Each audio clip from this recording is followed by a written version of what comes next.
সমস্যা। আমাদের চ্যানেলটি অবশ্যই সাবস্ক্রাইব করুন। চলুন ঘটনায় ঘটনায় যাই। আসসালামু আলাইকুম রাসেল ভাই। ভূত.com এর সকল লিসনারদেরকেও আমার সালাম ও শুভেচ্ছা। আমি জানি আপনি ভালো আছেন এবং ভালোর দলে আছেন। আমি মোহাম্মদ দেলোয়ার হোসেন। আমার বাসা রাজশাহী জেলা মোহনপুর উপজেলা গোছা গ্রামে। আমি 2010 সাল থেকে আজ অবধি আপনাকে শুনছি। আমার কাছে অনেক ঘটনা আছে আর অনেকবার পাঠাতে চেয়েছি, বাট পাঠানো হয়ে ওঠেনি। তাই অবশেষে আজ লিখতে বসলাম। আজ আমি আমার বড় আব্বুর জীবনে ঘটে যাওয়া একটি সত্য ঘটনা আপনাদের সাথে শেয়ার করছি। যদি সিলেক্টেড হয় আপনি পড়ে শোনালে খুব খুশি হব। শুরুতেই আমি আমাদের গ্রামের বর্ণনা দিই, না হলে অনেক কিছুই বোঝা যাবে না। আমাদের গ্রামের দুই পাশ দিয়ে দুইটা লম্বা আর অনেক চওড়া বিল। সেই দুই বিলের আর গ্রামের মাঝখান দিয়ে চলে গেছে একটি মাটির রাস্তা। সেই মাটির রাস্তা ধরে ঘেঁষে গ্রামের ঠিক মাঝখানে একটি বাজার, সেখানে কিছু দোকান আর ছোট একটি মাঠ। সেই মাঠে সপ্তাহে 2 দিন হাট বসে। আর আমাদের বাসায় যেতে হলে সেই মাঠ ঘেঁষে চিকন ঢালু রাস্তা ধরে বিলের দিকে যেতে হয়। একদম বিল ঘেঁষে আমাদের বাড়ি। আমার আব্বুরা 6 ভাই 3 বোন। আমার আব্বু ভাই বোনের মধ্যে সবার ছোট। আমার যেই বড় আব্বুর সাথে ঘটনাটি ঘটেছে তিনি ভাই বোনের মধ্যে অষ্টম। তার সাথে যখন এই ঘটনাটি ঘটে তখন তার বয়স 20-21 বছর। আমাদের গ্রামটি শহর থেকে অনেক বাইরে। তখনও আমাদের গ্রামে বিদ্যুৎ আসেনি। গ্রামে যেভাবে মানুষের বসবাস সেটাও শুরু হয়নি। আমাদের পাড়ায় মাত্র কয়েকটি পরিবার। আমার বড় আব্বু তখন কলেজে পড়েন। তিনি ছোট থেকেই অনেক চঞ্চল আর দুষ্টু টাইপের। এই জন্য আমার দাদুর কাছে অনেক বকাঝকা আর প্রায় মার খেতেন। তবুও তিনি বদলাননি এতটুকু। 1980 সাল। গ্রামে শিক্ষার আলো নেই বললেই চলে, আর জিন ঘটিত ঘটনা অহরহই ঘটে। আমাদের গ্রামে এবং আশেপাশের গ্রামে তখন অনেক বেহুলা পালা, যাত্রাপালা আর মাদারের গানের আসর বসত প্রতি রাতে। সেইবার শীতকালে পাশের গ্রামে মাদারের গানের আসর বসেছিল। প্রতিদিন সবার কাজ শেষে অনেক রাত ধরে সেই গানের আসর চলত। আমার বড় আব্বু সেদিন সকালেই প্ল্যান করেন আজ রাতে গান শুনতে যাবেন। সেই জন্য দিনের সব কাজ শেষ করে সম্পূর্ণ তৈরি হয়ে থাকেন রাতের জন্য। আমার দাদু জানলে তাকে যেতে দেবেন না এবং অনেক মারবেন। তাই ভয়ে তিনি আমার দাদিকে জানান আজ গান শুনতে যাবেন যেন কেউ জানতে না পারে, এবং তার রাতের খাবার যেন তার রুমে ঢেকে রাখা হয়। আর অনেক রাতে তিনি ডাকলে যেন দরজা খুলে দেয়া হয় যাতে আমার দাদু কিছু টের না পান। ব্যাস, তিনি আমার দাদিকে সব বুঝিয়ে দিয়ে একাই বের হয়ে পড়লেন গান শুনতে। তখন গ্রামে কাঁচা রাস্তা দিয়ে সবাই চলাচল করতেন, আর যেহেতু রাতে বের হয়েছিলেন, এত রাতে তিনি কোনো ভ্যান পেলেন না। তাই তিনি সিদ্ধান্ত নিলেন হেঁটেই যাবেন। তিনি প্রায় 1 ঘন্টা হেঁটে সেই গানের আসরে উপস্থিত হন। তিনি কোনো সমস্যা ছাড়াই সেখানে যান, আর তার কাছে কোনো কিছুই অ্যাবনর্মাল মনে হয়নি। গান শেষ হতে হতে রাত 2টা। তিনি গানের আসর শেষ হলে বাসায় আসার জন্য হাঁটা শুরু করলেন। তিনি ভেবেছিলেন যাওয়ার সময় হয়তো গ্রামে কারো না কারো দেখা পাবেন, কিন্তু তিনি অনেক খুঁজেও কাউকে না পেয়ে একাই হাঁটা শুরু করলেন। কিন্তু এবার আসার সময় কেমন যেন তার ভয় ভয় লাগছিল, গা ভারী হয়ে আসছিল। তাও তিনি সাহস রেখে হাঁটা শুরু করলেন। রাত তখন 3টা। চারিদিকে ধুধু অন্ধকার আর ঝিঁঝি পোকার ডাক, শিয়াল কুকুরের ডাক। রাস্তার ধারে তেমন কোনো বাড়ি নেই। এভাবে কিছুক্ষণ হাঁটার পর তিনি আমাদের গ্রামের সেই বাজারের একদম কাছে চলে আসলেন। তিনি বাসায় আসার জন্য সেই মাঠের কিনারা দিয়ে ঢালু রাস্তায় পা বাড়াতেই হঠাৎ খেয়াল করলেন এতক্ষণ তিনি যেই খুটখুটে অন্ধকারে হাঁটছিলেন, হঠাৎ যেন সেই গা ছমছম করা অন্ধকার নেই। মনে হচ্ছে ভরা পূর্ণিমার আলোতে সব যেন ঝকঝক করছে। তিনি ভাবলেন তাহলে কি সকাল হয়ে গেছে? কিন্তু এত দ্রুত কিভাবে অন্ধকার থেকে সকাল হবে? তিনি তখনও কোনো ভয় বা ভয়ের মতো কিছু টের পাননি। হঠাৎ তিনি একটু দূরে কিছু একটা মুভমেন্ট ফিল করলেন, যেন অনেক মানুষ এক জায়গায় জড়ো হয়ে কিছু করছে, আর সেখানে যেন অনেক আলোতে ভরা, যেন অনেকগুলো সাদা ধপধপে বাল্ব একসাথে জ্বলছে। কিন্তু এটা কিভাবে সম্ভব? তখন আমাদের গ্রামে বিদ্যুৎ আসেনি, আর এত রাতে এত মানুষ কিভাবে আসবে এখানে? তার অজান্তেই যেন গা ঠান্ডা হয়ে আসছিল। তিনি তাও মনের মধ্যে একটা কিউরিওসিটি থেকেই সেই মাঠের দিকে ধীরে ধীরে পা বাড়ালেন। একটু সামনে এগিয়ে যেতেই তিনি দেখলেন এখানে সাদা জুব্বা টাইপের কাপড় পরা অনেক মানুষ সারিবদ্ধভাবে দাঁড়িয়ে আছেন, আর সামনে লাশ রাখার খাটিয়ার মতো কিছু একটা আছে। তিনি ভাবলেন, এত রাতে এখানে কারা জানাজা পড়বে? আর আমাদের গ্রামে আজ কেই বা মারা গেল? কই, সন্ধ্যায় তো কারো মৃত্যু সংবাদ শুনিনি। তার মানে তখনও কোনো অ্যাবনর্মাল কিছু ফিল হয়নি। তিনি ভাবলেন, জানাজা যখন তখন দাঁড়িয়েই যাই কাতারে। এইভাবে তিনি সেই লোকদের সাথে দাঁড়াতেই হঠাৎ খেয়াল করলেন পাশের লোকটা তার দিকে বারবার তাকাচ্ছে। তিনি ভাবলেন হয়তো পরিচিত কেউ হবে, এই ভেবে তিনি তার দিকে তাকালেন। কিন্তু তিনি যা দেখলেন তা কোনোদিন কেউ দেখতে চাইবে না। তিনি দেখলেন একজন বয়স্ক লোক, তার চেহারা যেন চাঁদের আলোর মতো, ঝকঝকে দুটো চোখ। তিনি ভয়ে যেন পাথর হয়ে গেলেন। কি করবেন কিছুই মাথায় আসছিল না, যেন পুরো শরীর শক্ত হয়ে গেছে। তার মুখ দিয়ে কোনো কথাও বেরোচ্ছিল না। হঠাৎ বড় আপু লক্ষ্য করলেন সেই লোকটা তাকে হাতের ইশারায় বাড়ির রাস্তা দেখাচ্ছেন, যেন বলতে চাচ্ছেন, তুমি বাসায় চলে যাও, এখানে থেকো না, এক্ষুনি যাও। হঠাৎ বড় আব্বুর পা যেন তার অজান্তেই সেই ঢালু রাস্তার দিকে অনেক জোরে জোরে চলতে শুরু করলো।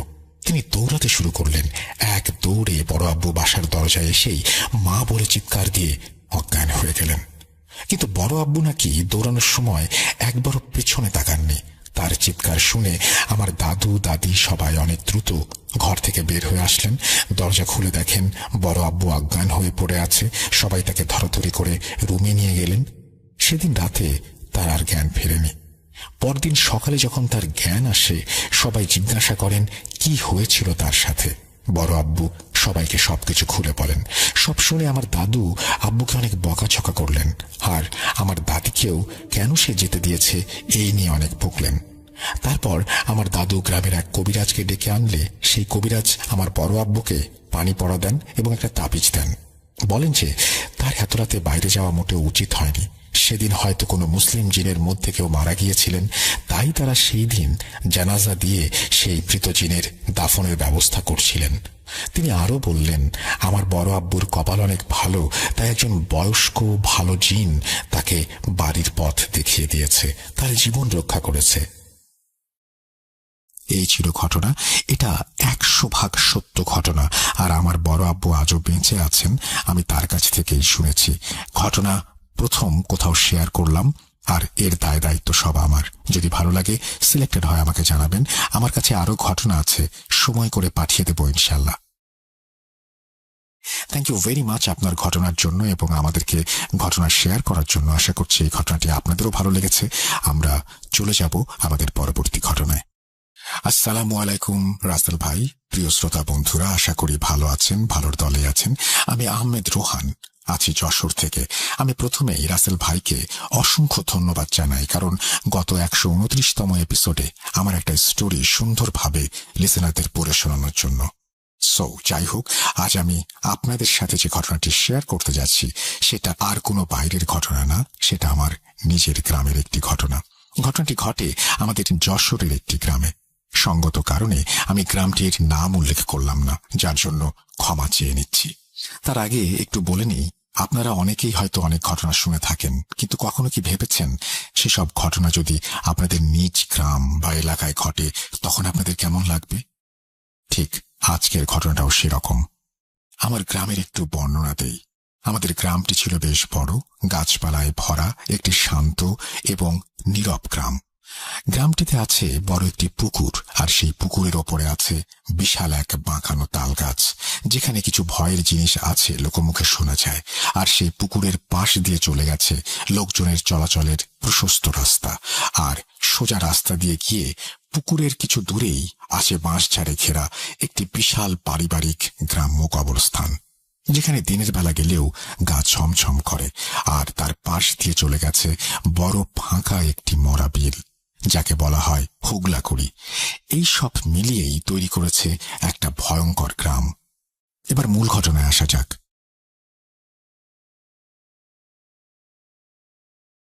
ঘটনা 1। সময়টা ছিল বর্ষাকাল, দিনটি ছিল বৃহস্পতিবার। গ্রামের একটি লোক নাম রমিজ মিয়া একজন ইজি বাইক চালক। সে রাত 1টা পর্যন্ত বাইক চালিয়ে গ্রামের রাস্তা ধরে বাড়ির দিকে আসতে শুরু করে। সেদিন হালকা বৃষ্টি পড়ছে, আর চারিদিকে মৃদু ঝিঝি পোকার ডাক আর বিদঘুটে অন্ধকার। মাঝে মাঝে আকাশের বুক চিরে বিদ্যুতের ঝলকানি, আর সেই বিলের দিকটা থেকে মৃদু শেয়ালের ডাক বুকটা কাঁপিয়ে দিচ্ছে। আগেই বলে রাখি, রমিজ মিয়ার বাড়ি যেতে হয় সেই পুকুরের পাড় দিয়ে। সে যখন বাইক নিয়ে পুকুরের পাশ কাটিয়ে যাচ্ছিল, হঠাৎ সে একটা চাপা কান্নার শব্দ শুনতে পায়। সে খেয়াল করে শব্দটা পুকুরের মধ্যে থাকা তাল গাছ থেকে আসছে।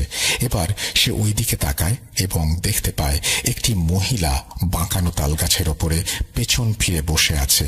তার পা দুইটি পানির মধ্যে, তার পরনে থপথপে সাদা শাড়ি, চুলগুলো ছড়ানো, কিন্তু সে পেছন ফিরে আছে এবং কান্না করছে। সে ভাবল, এত রাতে এখানে মহিলাটা কি করছে? হয়তো বাড়ি থেকে রাগারাগি করে এসেছে, গলায় ফাঁস দিতে পারে। এবার সে গাড়িটাকে একটু সামনে দাঁড় করিয়ে রেখে যায় মহিলাটির কাছে, গিয়ে পেছন দিক থেকে বলে, কে আপনি? এত রাতে এখানে কি? বাড়ি চলে যান। যেই না কথাগুলো বলেছে, অমনি মহিলাটি তার দিকে ঘুরে তাকায়। তখন সে যেটা দেখতে পায়, সেটা দেখার জন্য সে মোটেও প্রস্তুত ছিল না। সে দেখে একটি বিষণ্ণ চেহারা, যার চোখ দুটো ছিল পুরাই সাদা, আর মুখটা আগুনে ঝলসানো, আর মুখ দিয়ে টাটকা রক্ত গড়িয়ে পড়ছে। আরো দেখে সেই অশরীরীর সাথে একটি বাচ্চা। সে খুব রাগান্বিত দৃষ্টিতে তাকিয়ে আছে এবং একসময় সে বলে ওঠে, হায়, আমার কাছে আয়। এই বলে ভয়ানক অট্টহাসি হাসতে থাকে। এটা দেখে সে প্রচন্ড ভয় পেয়ে চিৎকার করতে করতে বাড়ির দিকে দৌড় দেয়, আর বাড়ির সাথে গিয়ে জোরে একটা চিৎকার দিয়ে অজ্ঞান হয়ে যায়। যখন তার জ্ঞান ফেরে, তখন সে দেখে তার বাড়িতে তাকে ঘিরে অনেক লোকের ভিড়, আর সবাই বলে কি হয়েছিল রাতে। এবার সে রাতের ঘটনাগুলো খুলে বলে। এতে আশেপাশের লোকজনের মনে ভয়ের দানা বাঁধে, আর রমিজ মিয়াকে ভালো কবিরাজ দেখানো হয়, কিন্তু তাতে কোনো লাভ হয় না। রমিজ মিয়া দিন দিন কেমন পাগলের মতো হয়ে যায়। সে হঠাৎ হঠাৎ গভীর রাতে বারবার ছুটে চলে যায় সেই পুকুর পাড়ে। এই ঘটনার ঠিক 7 দিন পর সেই পুকুরের পানিতে ভাসতে দেখা যায় রমিজ মিয়ার লাশ। ঘটনার একটি জায়গায় তিনি বলেছেন যে এই যে বাচ্চাটি ছিল, তিনি বলেছেন যে এই বাচ্চাটিকে হয়তো তিনি খাচ্ছিলেন। তো এই যে আদমখোরের কথা আমরা শুনি, এবং এই যে একটা অদ্ভুত টান, এবং সেই টানের কারণে মৃত্যু হয় রমিজ মিয়ার, জীবন দিতে হয় তাকে, এই ব্যাপারগুলো খুবই অদ্ভুত। আমরা জানি যে ঢাকাতেও এরকম আদমখোরের সন্ধান পাওয়া গিয়েছে। বাংলাদেশের বিভিন্ন জায়গায় হয়তো এরকম আদমখোররা আছেন, আমি ঠিক জানি না। যদি আপনারা জেনে থাকেন অবশ্যই আমাকে জানাবেন। আমি চলে যাচ্ছি ঘটনা 2-এ। একদিন গ্রামের একজন লোক, তার নাম তুহিন, সে শহরে একটি কাপড়ের দোকানে কাজ করত। একদিন দোকান বন্ধ করে বাড়ি আসতে আসতে অনেক রাত হয়ে যায়। রাত প্রায় 2টার মতো হবে। সে মেইন রোড থেকে নেমে গ্রামের কাঁচা রাস্তা ধরে একটা সিগারেট ধরিয়ে হাঁটতে হাঁটতে বাড়ির দিকে আসতে থাকে। সে যে রোড দিয়ে আসছিল, যেহেতু সময়টা বর্ষাকাল ছিল, রাস্তাটি ছিল প্রচুর কর্দমাক্ত। রাস্তার এক পাশে ছিল পাট ক্ষেত, আর এক পাশ দিয়ে একটু হালকা টাইপের বাগান, যার ভেতর 4টা পারিবারিক কবর আছে। আর মাঝখান দিয়ে সেই রাস্তা ধরে চলেছে তুহিন মিয়া। তার আগে একটু বলে নেই, তুহিন মিয়া ছিল খুব সাহসী এবং কিছু প্যারানর্মাল বিষয়ে অভিজ্ঞ। আর তাই সে যখন সেই পারিবারিক কবর আর পাট ক্ষেতের মাঝামাঝি চলে এসেছে, তখন সে খেয়াল করে তার পাশ দিয়ে একটা কালো ছায়া মূর্তির মতো কিছু পারিবারিক কবরস্থানের মধ্যে থাকা শেওড়া গাছটিতে উঠে গেল। তখন সে একটু ভালো করে খেয়াল করলো এবং একটি ভয়ানক দৃশ্য দেখতে পেল। সে দেখে চাঁদের আবছা আলোয় একটি যুবতী মেয়ে, বিভৎস, গায়ে কোনো কাপড় নেই, চোখের কুটুরিতে চোখ নেই, পুরো খালি, চুলগুলো এলোমেলো, তার হাতে একটি কালো রঙের দড়ি নিয়ে দাঁড়িয়ে আছে। সেই বিভৎস অবয়বটি সেই শেওড়া গাছ থেকে নেমে তার দিকে এগিয়ে আসে। এটা দেখে সে প্রচন্ড ভয় পায় এবং মনে মনে ভাবে তার সাথে আজ খারাপ কিছু ঘটতে চলেছে। সে মনকে শান্ত করে, সূরা কালাম পাঠ করতে থাকে এবং নিজে শরীরটা বন্ধ করে নেয়। এরপর তাকে ঘিরেই একটি বড় বৃত্ত এঁকে ফেলে। তারপর সেই বৃত্তের মধ্যে সে দাঁড়িয়ে যায়। এতে দেখা যায় সেই বিভৎস অবয়বটি তার কাছে আসতে পারছে না।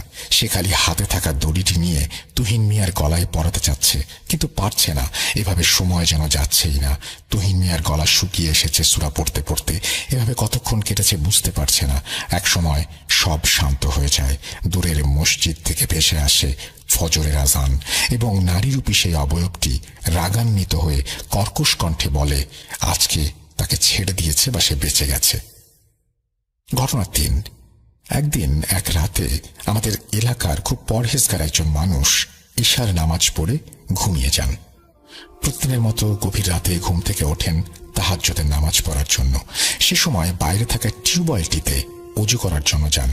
হঠাৎ ঘোড়ার পায়ের শব্দ শুনতে পান। তিনি ভাবেন এত রাত্রে ঘোড়া আসবে কোত্থেকে। একটু কৌতূহলী হয়ে তার বাড়ির সামনের রাস্তায় তিনি তাকান। তারপর এক ভয়ানক দৃশ্য দেখতে পান। তিনি দেখেন একটি মাথাবিহীন ঘোড়া তার দিকে এগিয়ে আসছে। ঘোড়াটি গজগজ করতে করতে সামনে এগিয়ে আসছিল এবং তার সামনে দিয়ে দৌড়ে হুগলাকুড়ি বিলটার দিকে গেল। মাথাবিহীন ঘোড়া, এটা দেখে তিনি প্রচন্ড ভয় পান এবং সে রাতে আর নামাজ পড়েন না। পরবর্তীতে শোনা যায় এরকম দৃশ্য অনেকেই রাতে দেখেছে এবং খুব বাজেভাবে ভয় পেয়েছে। ঘটনা 4। একদিন রাতে আমাদের গ্রামের এক ব্যক্তি, তার নাম হাসান মিয়া, যার বাড়িটি ছিল বাঁশবাগানের কাছেই রাস্তার ধারে। একদিন অনেক রাতে হাসান মিয়ার স্ত্রীর হঠাৎ বাইরে যাওয়ার প্রয়োজন হয়। সেদিন বাইরে ছিল জ্যোৎস্না রাত। যেহেতু অনেক রাত, সেই কারণে কাউকে না ডেকে একাই যান বাইরে। যখন তিনি রাস্তার পাশে থাকা টিউবওয়েলের কাছে এসেছেন, তখন একটু ঝুমুর বাজার শব্দ শুনতে পান। শব্দটা ক্রমাগত বাঁশবাগানের দিক থেকে বাঁচতে বাঁচতে হঠাৎ তার বাড়ির সামনে এসে থেমে যায়। এবার তিনি রাস্তার দিকে মুখ করে তাকান এবং যেটা দেখেন সেটা দেখার জন্য তিনি মোটেও প্রস্তুত ছিলেন না। তিনি দেখেন একটা লাল শাড়ি পরা যুবতী মেয়ে, যার চোখ দুটো মনে হচ্ছে জ্বলন্ত আগুনের পিণ্ড। চাঁদের আবছা আলোয় তিনি আরো দেখতে পান তার মুখটা অনেকটা মানুষের মতো, আবার অনেকটা শেয়ালের মতো তার দিকে এক দৃষ্টিতে তাকিয়ে আছে। এটা দেখে তিনি প্রচন্ড ভয় পান, একটা চিৎকার দিয়ে অজ্ঞান হয়ে যান। সকালে যখন তার হুঁশ ফেরে, তখন তিনি রাতের সব কথা খুলে বলেন এবং এই ঘটনার পর থেকে প্রতি রাতে মধ্যরাতেই তিনি ওই শব্দ শুনতে পেতেন। শোনা যায় এই শব্দ অনেকেই শুনতে পেয়েছে। শব্দটি খেয়াল করলে বোঝা যায় সেই বাঁশবাগানের মধ্যে উঠে লোকজনের চলাচলের রাস্তা ধরে পুকুর পাড় দিয়ে সোজা সেই বিলের দিকে শব্দটা চলে যায়। ঘটনা 5। একদিন রাতে আনুমানিক 11টার মতো হবে, তখন গ্রামের একটা ছেলে গ্রামের সেই বাঁশবাগানের ওপরের রাস্তা ধরে হেঁটে যাচ্ছিল দোকানে। একটি জিনিস কেনার প্রয়োজন ছিল তার। সে যখন বাঁশবাগানের ঠিক মাঝামাঝি চলে এসেছে, খেয়াল করে বাঁশবাগানের ভেতরে দাও দাও করে আগুন জ্বলছে। এটা দেখে খুব ভয় পেয়ে যায়। সে মনে মনে ভাবে, এত রাতে বাঁশবাগানে আগুন জ্বলছে কেন? সেটা দেখতে যাওয়ার সাহস হয় না তার। সে দৌড়ে গ্রামের মসজিদের হুজুরের কাছে যায় আর সাথে গ্রামের অনেক লোকজনদেরকে ডেকে নিয়ে আসে দেখানোর জন্য। সবাই এসে এই দৃশ্য দেখতে পায়। হুজুর সহ সবাই যখন কাছে যায়, তখন সবাই দেখতে পায় বাঁশবাগানের ভেতরে থাকা একটি পুরনো কবরে আগুন জ্বলছে। সেটা দেখে সবাই অনেক ভয় পায়। সবাই বলে, হায় হায়, কি অলক্ষণে কাণ্ড। এবার হুজুর একটু এগিয়ে গিয়ে জোরে জোরে সূরা পাঠ করেন এবং 3 বার কবরটিতে ফু দেন। সাথে সাথে আগুন নিভে যায়। নিভে যাবার পর সবাই যখন বাড়ি ফিরে আসতে যান, তখনই সবাইকে অবাক করে দিয়ে কবরটিতে আবারও আগুন জ্বলতে শুরু করে। হুজুর সহ সকলেই অনেক ভয় পান এবং অনেকে সেখান থেকে দৌড়ে পালান। হুজুর আবার সেরকম দোয়া পড়ে ফু দেন এবং আগুন নিভে যায়। আবারও পেছনে ফিরে যাওয়ার সময় আগুন জ্বলে ওঠে। এরকম 3 বার একই ঘটনা ঘটে। শেষবার হুজুর যখন সূরা কালাম পড়ে আজান দেন, তখন আগুন নিভে যায়। আর আগুন ধরতে দেখা যায় না। সবাই তারপর সেখান থেকে চলে আসে, আর দিনের বেলাতেও কেউ ওই দিকটায় যায় না। রাসেল ভাই, এই ছিল আমাদের গ্রামে ঘটে যাওয়া কিছু বিশেষ ঘটনা। এখনো এরকম কিছু ঘটনা ঘটতে দেখা গেছে। অনেক হুজুর কবিরা জানা হয়েছে গ্রামে, কিন্তু আজ পর্যন্ত এসব ঘটনার কোনো সলিউশন পাওয়া যায়নি। জানি না আসলে ঘটনাগুলো কতটা ভয়ের, কিন্তু ঘটনাগুলো আমাদের গ্রামে ঘটে যাওয়া সমস্ত ঘটনা। ভালো লাগলে লিসেনারদের পড়ে শোনাবেন। এই বলে তিনি তার ঘটনা শেষ করেছেন। আহমেদ রোহান রেগুলার লেখেন আমাদেরকে এবং তিনি লেখেন যশোর থেকে। আপনারা যারা এতক্ষণ পর্যন্ত আমাদেরকে শুনলেন, তাদেরকে অসংখ্য ধন্যবাদ। এখন আমরা এমন কিছু ঘটনায় যাব যে ঘটনাগুলো হয়তো আগেও শুনেছেন। কথা না বাড়িয়ে সেই ঘটনাগুলোতে যাওয়া যাক।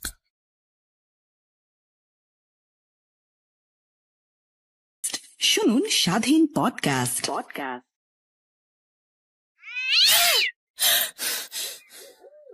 আজ আবার শুনতে পাচ্ছেন শব্দটা?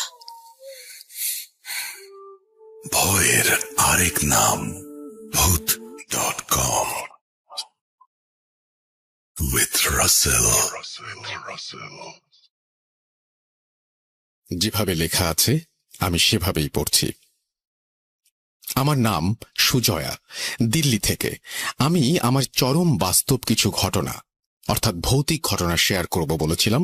ধন্যবাদ সবাই। তাই টাইপিং মিস্টেক বা অন্য কোনো ভুল হয়ে যদি থাকে সেটা ত্রুটি মার্জনীয়।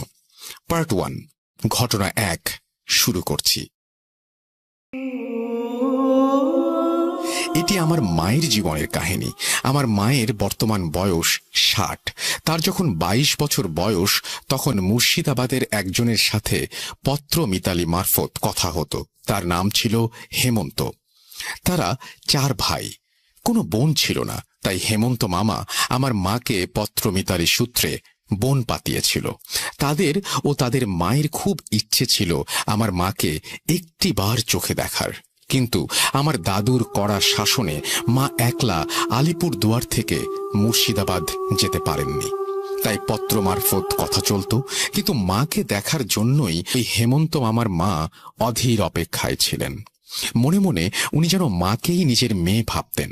যাই হোক, 2 বছর পর আমার মায়ের বিয়ে হয়ে যায়।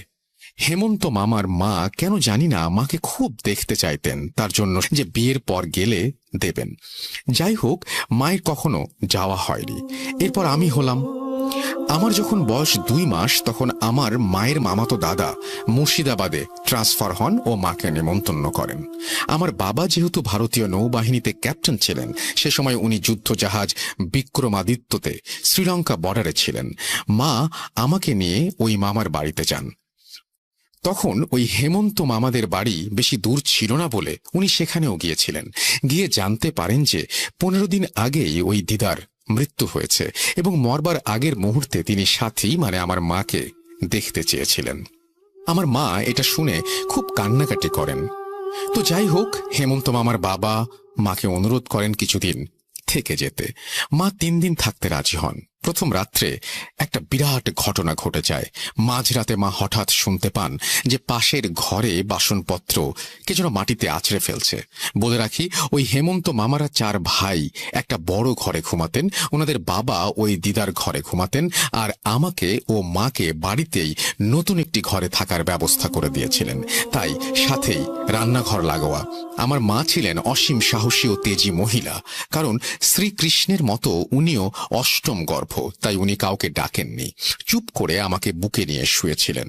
রান্নাঘরে অসম্ভব আওয়াজ শুনেও উনি চুপ করেছিলেন। হঠাৎ ওই রাতেই মায়ের বাথরুমে যাবার মশারির ভেতর রেখে একাই টয়লেটে যান। পুরনো বাড়ি হিসেবে কলতলা থেকে জল নিয়ে যেতে হতো। মা যেই মুহূর্তে দরজা থেকে বেরিয়ে উঠোনে নামেন, সেই মুহূর্ত থেকে কে যেন তাকে স্পষ্ট দেখতে পান যে লাল পেড়ে শাড়ি পরা মহিলা, কিন্তু খুব আবছা। মা কলতলা থেকে জল তুলছেন, সে যেন মাকে স্পর্শ করতে চাইছে কিন্তু পারছে না। সে মায়ের শরীর ঘেঁষে দাঁড়িয়ে আছে, মায়ের দিকে তাকিয়ে আছে, মাকে ধরতে চাইছে কিন্তু পারছে না। মা টয়লেটে যাওয়া থেকে বেরোনো অবধি সেই একই ঘটনা। যতক্ষণ মা বাইরে ছিলেন ততক্ষণ সেই ছায়ামূর্তি যেন তাকে প্রবলভাবে স্পর্শ করার চেষ্টা করছিল। গলার কাছে ধরতে আসছিল কিন্তু পারেনি। দরজা অবধি এসেছিল কিন্তু আপ্রাণ চেষ্টা চালাচ্ছিল। পরদিন মা হেমন্ত মামাকে ঘটনাটা বলেছিলেন। উনি খুব বকা দিয়েছিলেন ওনাকে না ডেকে একলা যাওয়ার জন্য। উনি কেঁদেছিলেন খুব, যে হয়তো হেমন্ত মামার মা আমার মাকে দেখার প্রবল বাসনা নিয়ে মরেছিল, তাই মৃত্যুর পর চেয়েছিলেন মাকে কাছে নিতে। মা পরদিন ওখান থেকে চলে এসেছিলেন। ঘটনা 2, আমার বাবার আদি বাড়ি বর্ধমান। আমার বয়স যখন 4 বছর তখন ওখানে ঘুরতে গিয়েছিলাম। তো আমাদের বাড়ি ছিল অনেক বড় বড়, উঠোনের এপার ওপার ঘর, পিছনের খালি জমি। তবে শুনেছি ওই জমিতে নবাব আমলে অনেক শিশুদের কবর দেয়া হতো। যাই হোক, আমি আর আমার মা রাত্রে ঘুমিয়েছিলাম লাগোয়া ছোট ঘরে। আমার জন্য দুধ রাখা ছিল পাম্প স্টোভের ওপর। আমাদের এই ঘরটায় জানালা ছিল একটা, সেটা বন্ধ ছিল, আর ছিল একটা খুব ছোট ভেন্টিলেটর, যেটা দিয়ে একটা কবুতর ঠিকভাবে যেতে পারবে না। যাই হোক, রাতের বেলা আমি বাথরুমে যাব বলে মাকে ডাকি। মা উঠোনের ওপারে বাথরুমে গিয়ে আমাকে বারান্দার কোণে বসতে বলেন। ওনার পেছনটা ছিল ঘরের দিকে। হঠাৎ উনি শুনতে পান একটা ভীষণ রকমের শোঁ শোঁ আওয়াজ, যেন কেউ বিষাক্তভাবে কিছু চাটছে। মা এক মুহূর্তে ঘুরে তাকিয়ে দেখেন যে একটা ভয়ানক কালো লোমশ কেউ দাঁড়িয়ে দুধের বাটির সামনে। মা তাকাতেই সেও জ্বলন্ত আগুনের মতো লাল চোখে তাকিয়েছিল। মা আমাকে তাড়াতাড়ি কোলে নিয়ে ঘরে এক পা ফেলতেই সে সেকেন্ডেরও কম সময়ে একটা লাফ মেরে যেন উড়ে ওই ছোট্ট ভেন্টিলেটর দিয়ে বেরিয়ে গেল। মা আমাকে মশারির ভেতর ঢুকিয়ে যেই না বলছেন, তুমি ভয় পেও না, আমি ঠাকুমাকে এখনই ডেকে আসছি, অমনি ওই পেছনের জমি থেকে যেন একটা বিভৎস গলা ভেঙচি কেটে উঠেছিল, মানে বুক কাঁপানো আও আও করে ভেঙচি কাটার আওয়াজ। সেটা আমি আজ 27 বছর পরেও ভুলতে পারিনি। আমি আজও কেঁপে উঠি মনে পড়লে সেই ছায়ামূর্তি আর সেই ভেঙচির আওয়াজ। যাই হোক, আমার অসীম সাহসী মা সেই অন্ধকারে উঠোন পেরিয়ে ঠাকুমা, দাদু, কাকুদের ডেকে আনেন। আর একটা কথা, যেহেতু আমরা ওই ঘরে থাকতাম না, কোনো ঠাকুর বা পুজো পাঠ ওই ঘরে হয়নি। যাই হোক, পরদিন ভোরবেলা আমার দাদু গিয়ে এক মুসলমান বৃদ্ধকে ডেকে আনেন।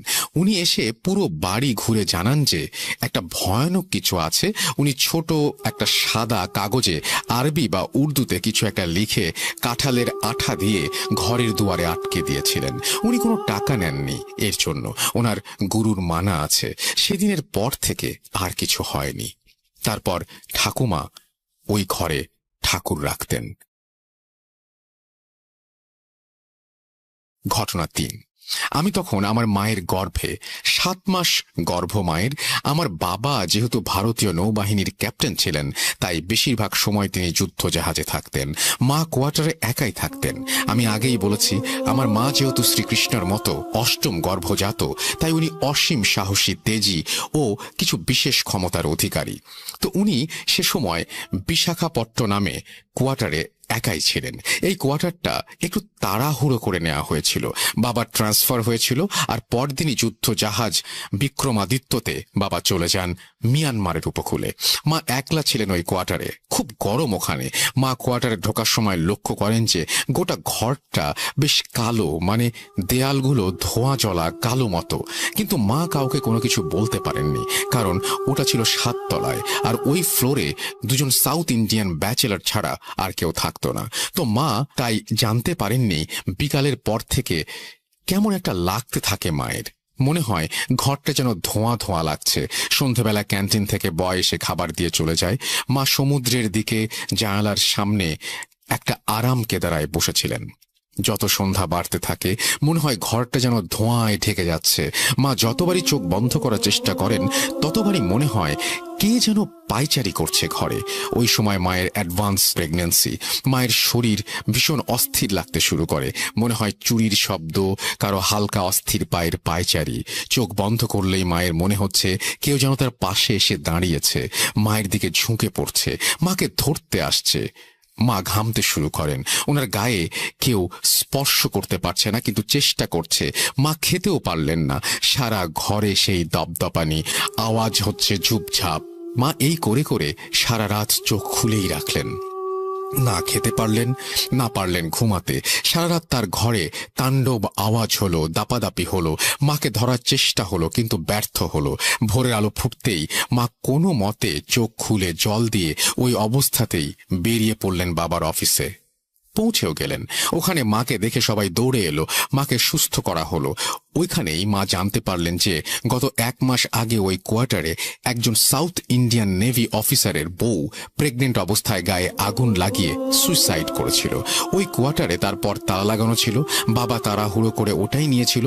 পরে বাবা ক্ষমা চেয়েছিল, কিন্তু মায়ের শরীরও মনের দিক থেকে বিরাট একটা ঝড় বয়ে গিয়েছিল সেই রাত্রে। সেই দিনই মাকে অন্য কোয়ার্টারে নিয়ে যাওয়া হয়েছিল। ঘটনা 4। আমার তখন 5 বছর বয়স। আমি মায়ের সাথে মামাবাড়ি আলিপুরদুয়ার গিয়েছিলাম। তো ওখানে মায়ের পিস্তুত দাদার বাড়িতে নেমন্তন্ন ছিল। মামা বাড়ি ওই বাড়িটা থেকে হেঁটে 10 মিনিট। তার মাঝখানে একটা খোলা ছোট জায়গা। শুনেছি ওইখানে নাকি রাজনৈতিক দাঙ্গার সময় অনেক খুন হয়েছিল এবং পাড়ার একজন দিদা মেয়ের ওপর রাগ করে গায়ে আগুন দিয়ে জ্বলতে জ্বলতে ওই খোলা জায়গায় এসে মরেছিল। তো যাই হোক, ওই পিস্তুত মামার বাড়ি থেকে খেয়ে সেই মামা মামি আমাদের এগিয়ে দিতে এসেছিলেন মামা বাড়ি অবধি। তখন রাত 11টা, খুব নির্জন রাস্তা। কিন্তু যেই ওই খোলা জায়গাটার কাছাকাছি আসলাম আমি বলে বোঝাতে পারবো না কি বিভৎস আর্তনাদ মেশানো শব্দ হচ্ছিল। আমার স্মৃতিশক্তি খুব প্রবল। 2 বছর বয়সের কথা মনে আছে। সেই আওয়াজটা আমার কানে এখনো বাঁধে। ওহ, বলে বোঝাতে পারবো না। যাই হোক, ওই আওয়াজটা শুনে মামা মামি তক্ষুনি আমাদের নিয়ে অন্য দূরের রাস্তা ধরে মামা বাড়িতে পৌঁছে দিয়ে যান। ঘটনা 5। আমার সেজো মামা রাতে অফিস থেকে বাড়ি ফিরতেন। উনি হাসিমারায় ছিলেন। উনি রোজ প্রায় 11টা নাগাদ রিকশায় করে ফিরতেন। এরকমই এক বিশেষ তিথির দিনে উনি ফিরছেন, হঠাৎ ওনার রিকশা আটকে যায়। কিছুতেই সামনে এগোতে পারছে না, কে যেন টেনে রেখেছে, চেপে রেখেছে। তখন হঠাৎই ওই রিকশাওয়ালা কাকু নেমে গলাতে একটা মাদুলি খুলে সামনের দিকে বাড়িয়ে দিয়ে আবার চলতে শুরু করেন এবং রিকশা চলতে থাকে। পরে মামা জানতে পারেন পরদিন নাকি রিকশা কাকুটা দেখেন যে তার মাদুলির ভেতরে একটা জিনিস নেই, যেটা ওনার গুরু দিয়েছিলেন। ঘটনা 6। আমার মায়ের পিস্তুত এক দাদা বউ পছন্দ না হওয়াতে গায়ে আগুন দিয়েছিলেন। সেই দাদাদের বাড়ি থেকে আমার মামা বাড়ি হেঁটে 20 মিনিট। যেই রাত্রে উনি গায়ে আগুন দেন সেই সময় উনি কিছুটা বাঁচতে চাইছিলেন, কিন্তু পারেননি। সেই রাত থেকে আমার দাদু বাড়ির ছাদে ভয়ানক আওয়াজ শুরু হয়, মনে হয় ভূমিকম্প হচ্ছে। আমার দাদু দিদা ওই মামার খুব প্রিয় ছিলেন। সেই রাত থেকে আমার দাদুর বাড়িতে প্রতি রাতে ছাদে বিকট আওয়াজ শুরু হয়, মনে হয় ছাদ ভেঙে পড়ছে। রাতে উঠোনে মনে হয় কে যেন দৌড়াচ্ছে। এভাবে 5 দিন চলার পর দাদু ওই পিসি দিদাকে ডেকে পাঠান এবং গায়ায় যান পিণ্ডিদান করতে। তখন গায়ায় মূল প্রেতগৃহে পিণ্ডিদান হতো। পিসি দিদা নাকি যখন ওই প্রেতগৃহের জানালা দিয়ে পিণ্ডিটা বাড়িয়েছিলেন, তখন একটা কালো ভয়ঙ্কর একটা আবছা হাত এসে ছুঁ মেরে পিণ্ডিটা নিয়েছিল। সেই রাত থেকেই আমার দাদু বাড়িতে ওই তাণ্ডব বন্ধ হয়ে যায়। ঘটনা 7। আমার আরেক পিস্তুত মামার আংশিক খুন হয়েছিল। মানে ভরা বাজারে এক গুন্ডা ওনার পায়ের মূল শিরা কেটে দিয়েছিল। ডাক্তাররা বলে দিয়েছিলেন উনি 6 মাস অবধি বাঁচবেন পঙ্গু হয়ে। উনি দেখতে খুব সুন্দর আর সমাজসেবী ছিলেন। এই ঘটনার পর বাড়ির সবার খুব মন খারাপ হয়ে যায়। মাসের মাথায় হঠাৎ ওনার দাদার বিয়ে ঠিক হয়। উনি বিছানাতে শুয়েই কাঁদতে কাঁদতে বলেন যে ওনার তো বিয়ে হতে পারল না, তাই যে দাদার বিয়ে হচ্ছে সেই বৌদিকে উনি সঙ্গে করে নিয়ে যাবেন। সবাই মৃত্যু পথযাত্রীর মজার কথা ভেবেছিল। তার 1 মাস পরে উনি মারা যান।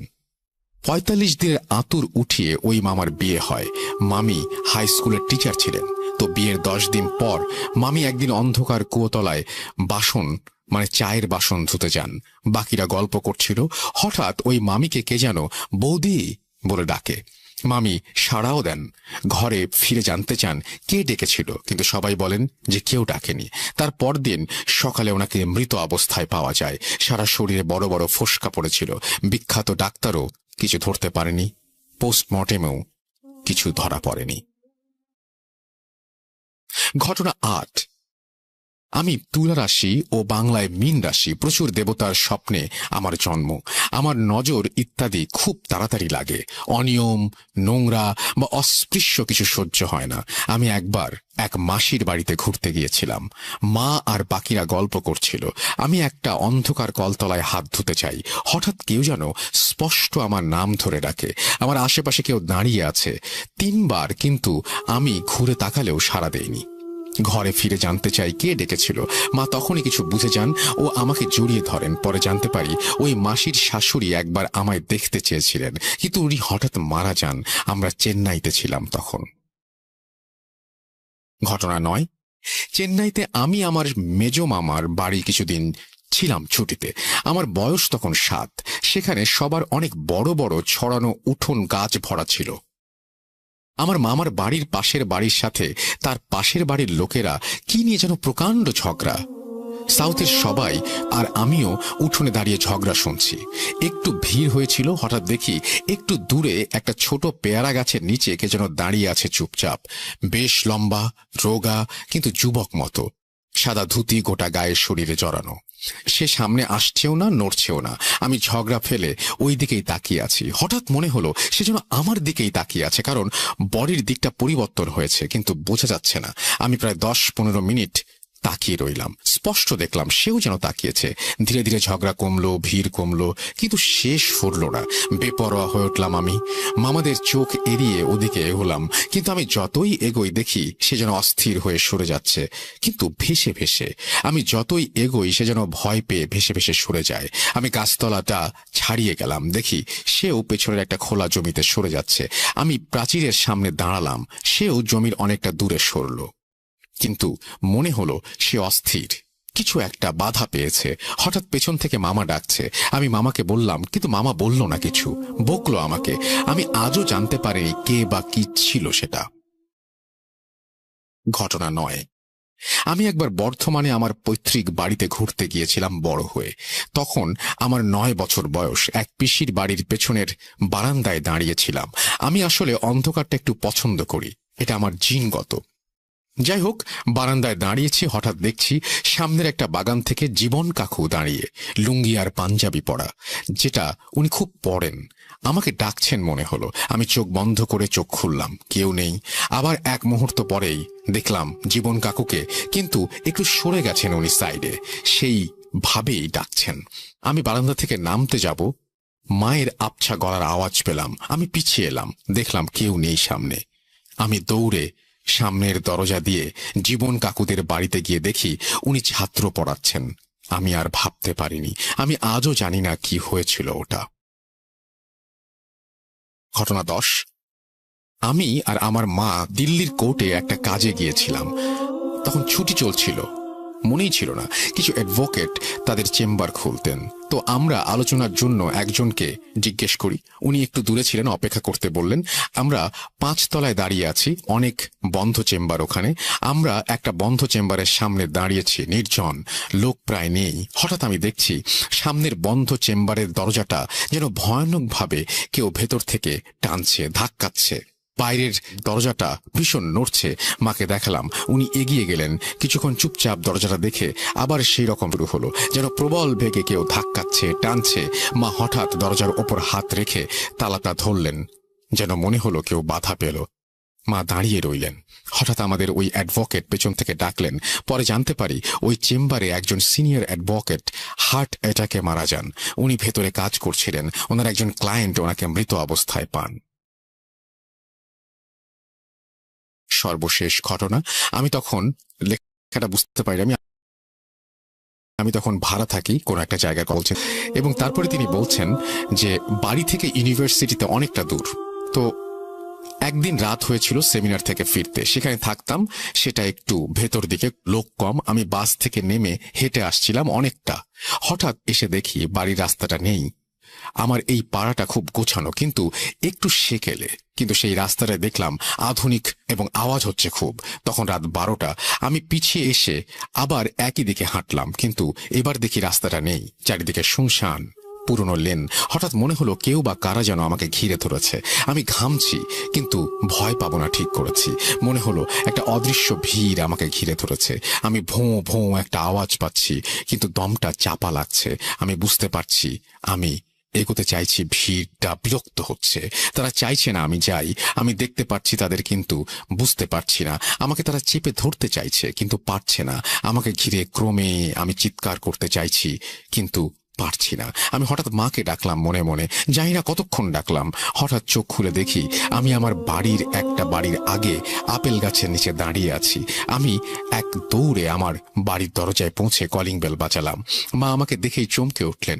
আমাকে পাগলের মতো লাগছিল। এরপর থেকে মা আমাকে বাস স্টপে নিয়ে যেতেন রোজ, সেখানে একটা পার্কে অপেক্ষা করতেন। আর ছোট কয়েকটি ঘটনা আছে আমার এই জীবনের। এই বাস্তব তিক্ত ভৌতিক কাহিনী কেমন লাগলো আপনাদের আমাকে জানাবেন। সবাই ভালো থাকবেন। অগ্রিম ধন্যবাদ সবাইকে। আমাকে জানাবেন আপনাদের কিরকম লেগেছে, আমি শান্তি পাব। এই ছিল ঘটনা। Thank you very much. আপনি ঘটনাগুলো অনেক ছোট ছোট করে লিখেছেন, এটা একটা নতুন স্টাইল, আমি এই জন্যই পড়লাম এবং আমি জানি না যে কেমন লেগেছে আপনাদের। যদি ভালো লাগে ডেফিনেটলি আপনারা আমাদেরকে জানাবেন যে কেমন লেগেছে। আমি অপেক্ষায়, ওনার মতো আমিও অপেক্ষায় থাকলাম এবং আশা করছি অবশ্যই আপনারা জানাবেন এবং আপনারাও আমাদেরকে এরকম ঘটনা পাঠাবেন। আমাদের ইমেল অ্যাড্রেস তো জানেনই, আমাদের ইমেল অ্যাড্রেস হচ্ছে russell.booth.com@gmail.com। আপনার নাম, ঠিকানা এবং ফোন নাম্বার সহ আপনার জীবনে ঘটে যাওয়া বা আপনার জানা সেরা ঘটনা লিখে পাঠিয়ে দিন আমাদের কাছে। ঘটনার শুরুতে অবশ্যই উল্লেখ করুন যে ঘটনাটি আপনি স্টুডিওতে এসে শেয়ার করতে চান নাকি আপনি চান আপনার ঘটনা আমরা পড়ে শোনাই। যারা দেশের বাইরে রয়েছেন তারা সরাসরি অডিও ক্লিপ করে পাঠাতে পারেন বা লিখেও পাঠাতে পারেন। এটা কমপ্লিটলি আপনাদের ব্যাপার যে আপনি কিভাবে পাঠাবেন। অপেক্ষায় থাকলাম আপনার ঘটনায়। চলে যাচ্ছি আমাদের পরের স্টোরিতে।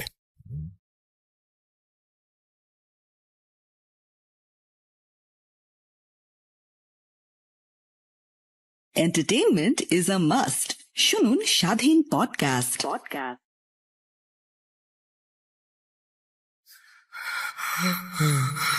কেন কেন তুমি আসো? আমি শুধু তোমার সাথেই থাকতে চাই।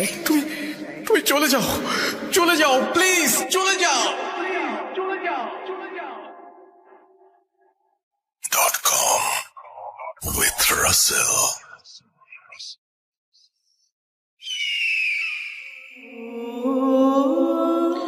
আসসালামু আলাইকুম রাসেল ভাই, আশা করি আপনি ভালো আছেন আল্লাহর রহমতে। আর আশা করি পেন্ডিকের মধ্যে সবাই খুব ভালোভাবে আছেন। তো শুরুতে আমি আমার একটু পরিচয় দিয়ে নিই, কারণ এখানে আমার পরিচয়টা খুবই জরুরি। নার্সিং প্রফেশন নিয়ে এটা ব্যাকগ্রাউন্ড কাহিনীর। আমার নাম হচ্ছে সোহেল, আমার বাড়ি ত্রিপুরাতে, কিন্তু বর্তমানে কর্মরত আমি কলকাতাতেই থাকছি। কিন্তু ঘটনাটি যেটাই ঘটেছে সেটা হচ্ছে ব্যাঙ্গালোরে। যখন আমি কলেজে পড়তাম, ওটা আমার ফাইনাল ইয়ার একটি ঘটনা। এই ঘটনাটা আমার সঙ্গে ঘটেনি, ওটা আমার একটা জুনিয়র সঙ্গে ঘটেছিল, বড় প্রত্যক্ষদর্শী আমি। তো আমি কথা না বাড়িয়ে গল্পে চলে যাচ্ছি। সালটা হচ্ছে 2018 সেপ্টেম্বর মাসের ঘটনা। ডেটটা মনে নেই, বাট ওটা দিনটা শুক্রবার ছিল। তো আমাদের এই সেপ্টেম্বর শেষের দিকে এক্সাম আসছিল, ফাইনাল ইয়ার এক্সাম ছিল। তো আমরা একদম প্রিপারেশন নিচ্ছিলাম, স্টাডি হলিডে ছিল। তো ভোর 10টার দিকে আমাদের কলেজ থেকে আমাদেরকে ডেকে পাঠায়। আমাদের হোস্টেল আর কলেজ পাশাপাশি। তো আর বলে রাখি রাসেল ভাই, আমাদের এখানটায় আমাদের ফাইনাল ইয়ার ব্যাচের মধ্যে আমরা শুধু 5 জনই ছেড়েছিলাম। আর এর মধ্যে 2 জন থাকতাম হোস্টেলে, 3 জন থাকতো পিজিতে।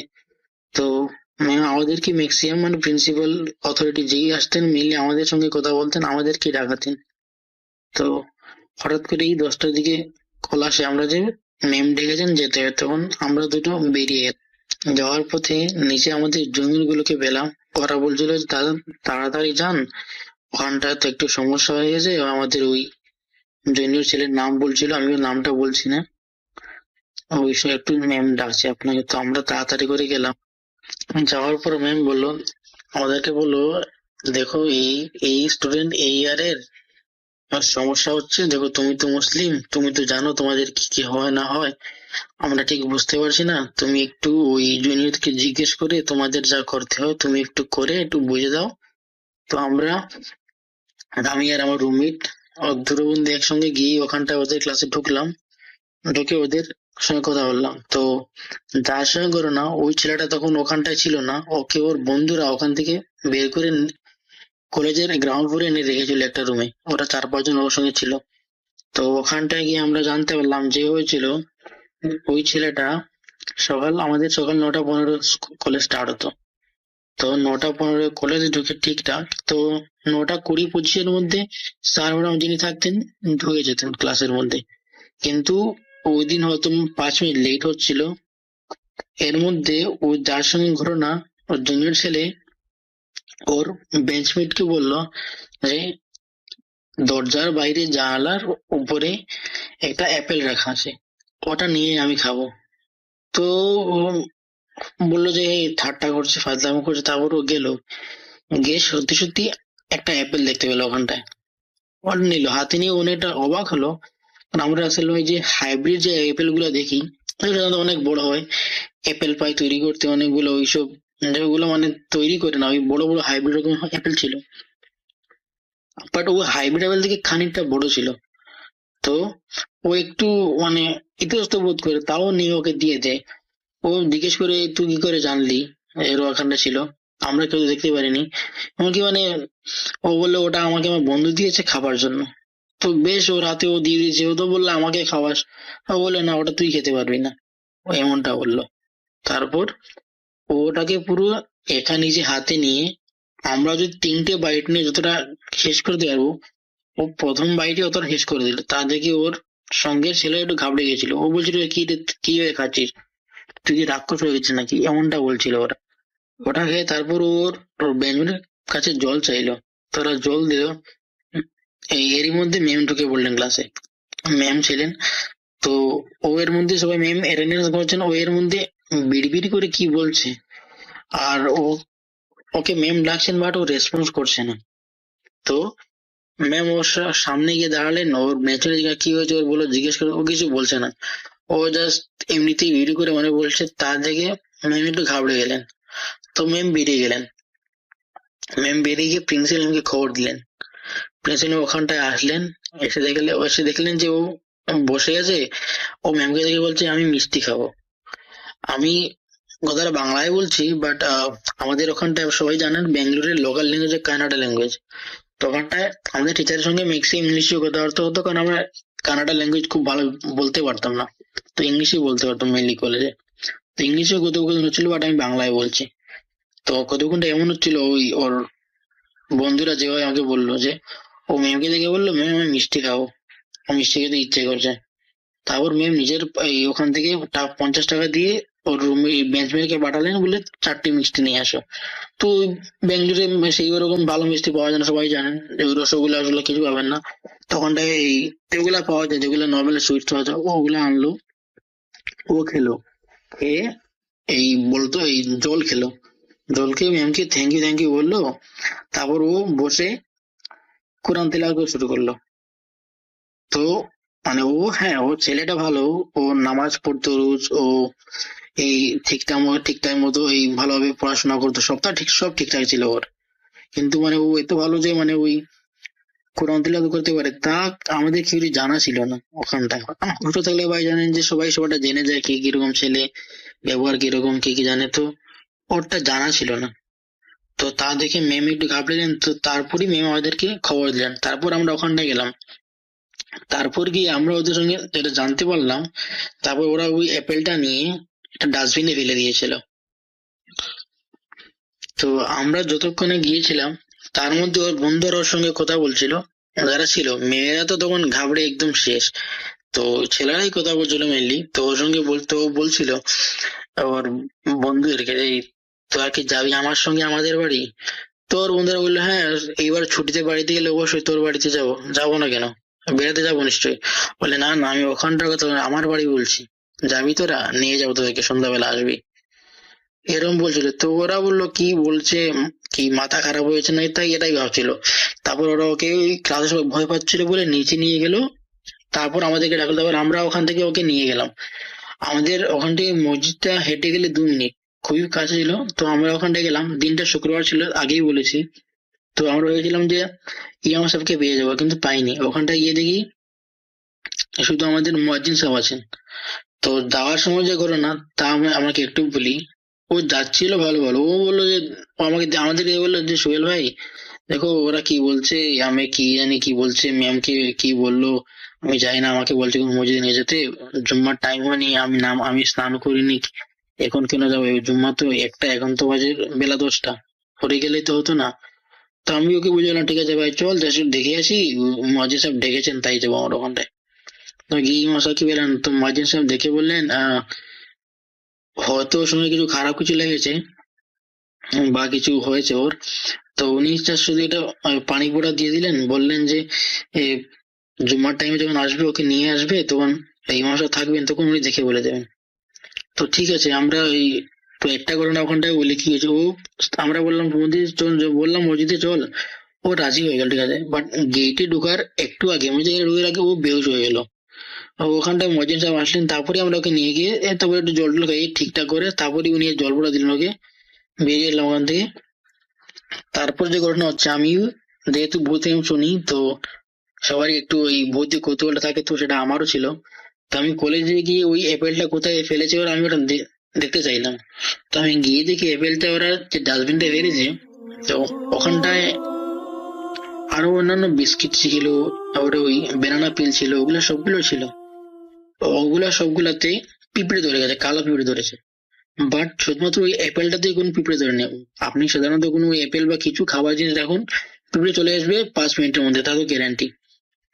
কিন্তু ওখানটা ওই অ্যাপেলটার মধ্যে পিঁপড়ে ছিল না। তো আমি এটা কাগজে মুড়িয়ে ওটা নিয়ে এসেছি।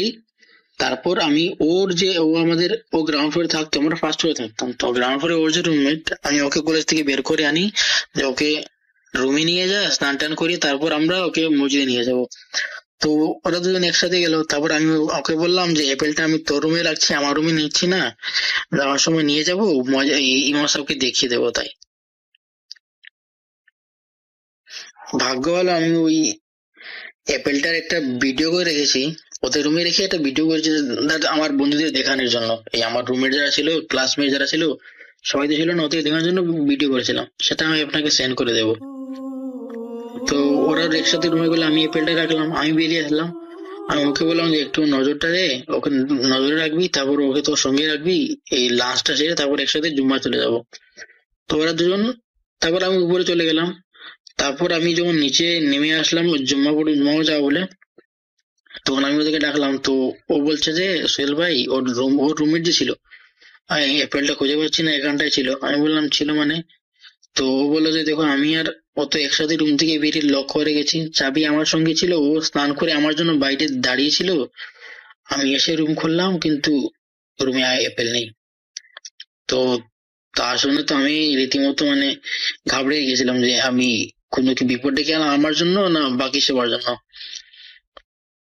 তা আমি বললাম ভাই ঠিক আছে, তাহলে চলো আপাতত যাই, জুমার নামাজটা আদায় করি, তারপর ইমাম সাহেবের সঙ্গে কথা বলে দেখা যাবে কি হবে।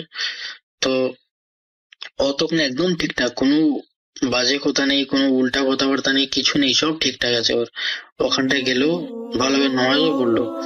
আহ তো তারপর নামাজ পড়ে আমরা একটু টাইম নিয়ে ইমাম সাহেবের সঙ্গে কথা বললাম, বললাম যে এই ঘটনা এই হচ্ছিল। তো উনি একটু খানিকক্ষণ দেখলেন, ওকে একটু ফটো দিলেন, একটু জল পড়া দিলেন, আর একটু তেল পড়া দিলেন, বললেন ওই তেলটা ওকে 3 দিন লাগাতে, আর এই জলটা খেতে।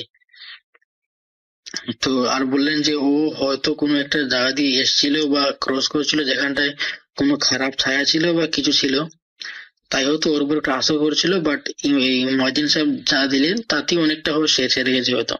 তা তো ভাই রাসেল ভাই, এই ঘটনাটা তো অতটা ভৌতিক নয় জানি, বাট যখন আমরা ওকে জিজ্ঞেস করলাম যে মানে কিছু হয়েছিল কি এর আগের দিন বা কোথায় গিয়েছিলি, তো তখন ওর তো ঠিক মনে নেই, ও বলছে ওর ঠিক মনে নেই।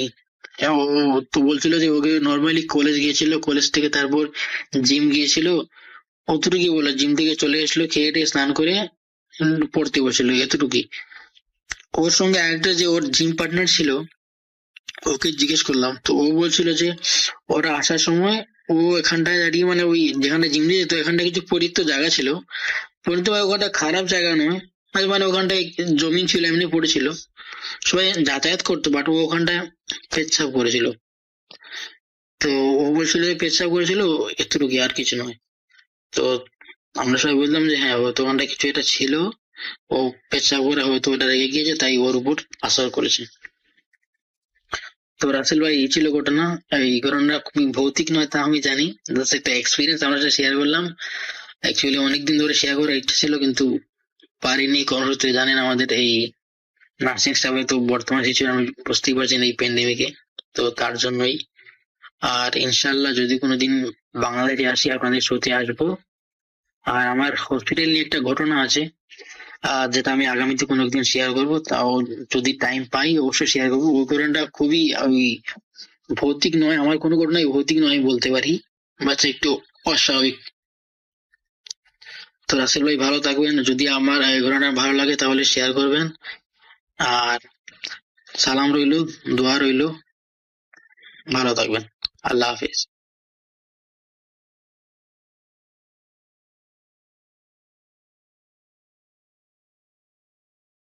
Entertainment is a must. শুনুন স্বাধীন পডকাস্ট।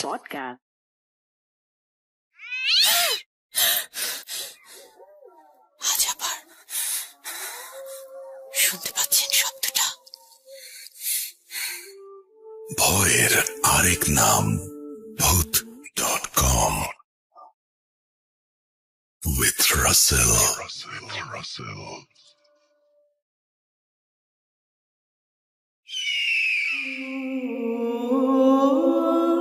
আসসালামু আলাইকুম রাসেল ভাইয়া।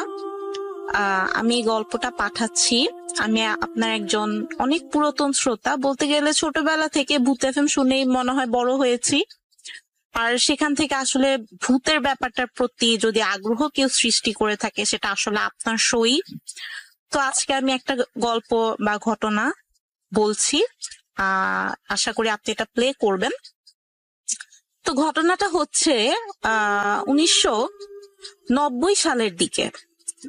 তখন আমার আম্মার নতুন বিয়ে হয়েছে।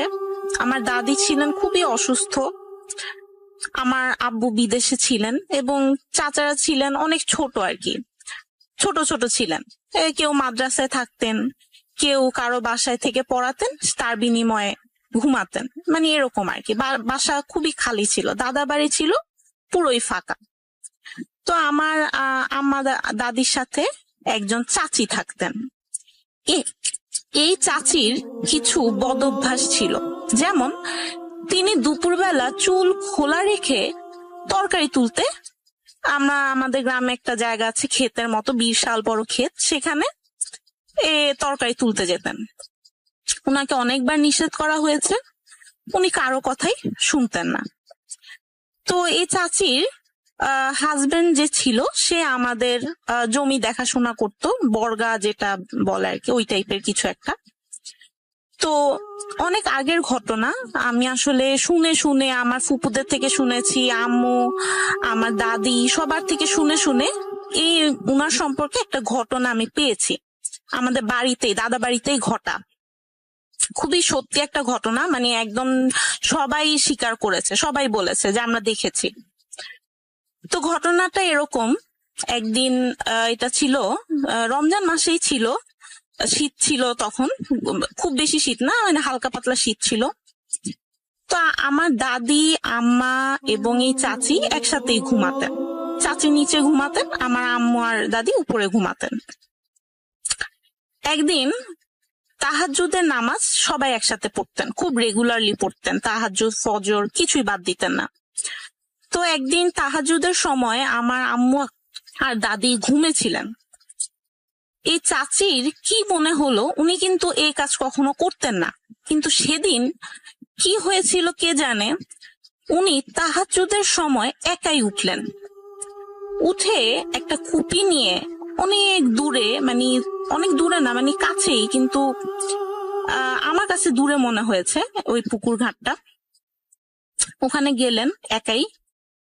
গিয়ে উনি অজু করছেন, তাহাজ্জুদের নামাজ পড়বেন, অজু করছেন। তো এমন সময় উনি উনার ভাষ্য